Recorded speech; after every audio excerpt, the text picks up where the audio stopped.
When it comes to how terrifying human food can be, let me put it this way. You casually pop a piece of chocolate into your mouth, drink a cup of coffee, and that alone could easily take a dog's life. Not only that, you might even chow down on a chunk of nitrite that's been aging on the beam since '82, wash it down with a big glass of ethanol, then toss in a betel nut alkaloid, and happily take a drag of nicotine. Meanwhile, your dog can only sigh and say, Genshin. From a dog's perspective, at most it just eats some poop. But you humans, everything you eat is basically poison. The reason why these terrifying upright apes can consume so many toxic foods, of course, it's not thanks to our stomachs, but to our livers, which metabolize these toxins. The liver is the largest internal organ in the body, about 1/50 of your body weight. It's reddish-brown, with a soft, slightly grainy texture. If you ask which organ is the busiest, most people would think of the heart. After all, with every beat, the heart ticks away another minute of your life. But our liver is just as busy. That's why people say heart and liver are precious. One works tirelessly, beating day and night, while the other works non-stop to detoxify the body on standby 24/7 all year, never taking a break. When working people joke about being beasts of burden, it's just for fun. At least we still get some rest. Your liver works non-stop. That's what makes it a workhorse. You could say the liver lives up to its name. Humans can drink alcohol because our livers metabolize ethanol. About 10% of alcohol is expelled through urine and sweat, while 90% is metabolized in the liver. First, alcohol dehydrogenase converts ethanol to acetaldehyde, then acetaldehyde dehydrogenase converts that to acetic acid. Acetaldehyde is toxic and causes blood vessels to dilate. If acetaldehyde dehydrogenase isn't active enough, even a little alcohol makes your face turn red.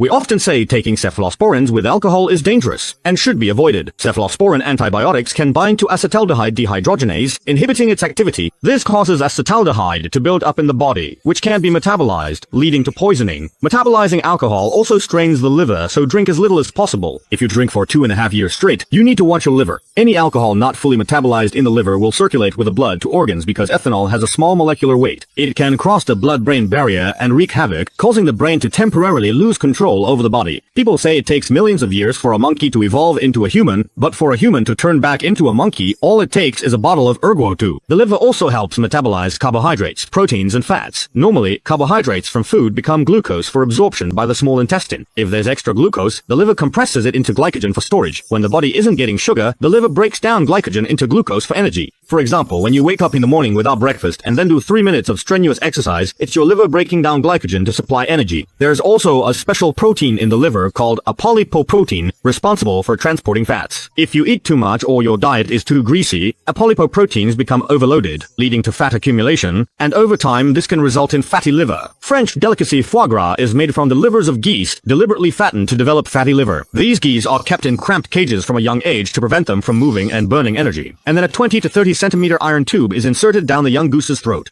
Then, using an electric pump, large amounts of feed are force-fed into them up to 12 kilograms per day. Before the previous meal is digested, the next one arrives. Over time, the livers of these geese can grow 6 to 10 times larger than normal. It's because these livers have such high fat content that their texture is delicate and their taste is smooth and tender, making them both delicious and cruel. So, it's best not to eat too much greasy food, to give your liver a break. Eating too much greasy food can also cause other problems. Greasy foods usually contain saturated and trans fats. The fats. Our busy lifestyle often means we can't sleep at night and can't get up in the morning, regretting staying up late and vowing to sleep early. In reality, the liver suffers most, and moreover. But if you're staying up late, you can't just tough it out, right? When it gets late, you end up having some late-night snacks or beer, which means your liver has to work overtime to process the extra fat, sugar, and alcohol. Put yourself in its shoes. If your boss called you at 1 in the morning and told you to get up and finish a PowerPoint, wouldn't you be annoyed? The basic structural and functional unit of the liver is the hepatic lobule. Each liver contains between 50,000 and 1 million hepatic lobules. The detoxification and metabolic functions we mentioned earlier all take place within these lobules. At the beginning of the video, we talked about how eating liver gives a slightly grainy texture. That's because the hepatic lobules are shaped like prisms, and after cooking, the proteins denature, making the lobules hard. That's why it feels grainy when you eat it. As omnivores, humans have evolved to be able to eat all kinds of foods, and we really have our powerful liver to thank for that. So, brothers, you've got to take good care of your liver, especially when it comes to alcohol. Try to avoid it as much as possible. From a purely biological perspective, alcohol doesn't provide energy and isn't a nutrient essential for survival, so drink as little as you can, and if you can avoid it altogether, even better. And if you do drink, always remember, if you drive, don't drink. If you drink, don't drive.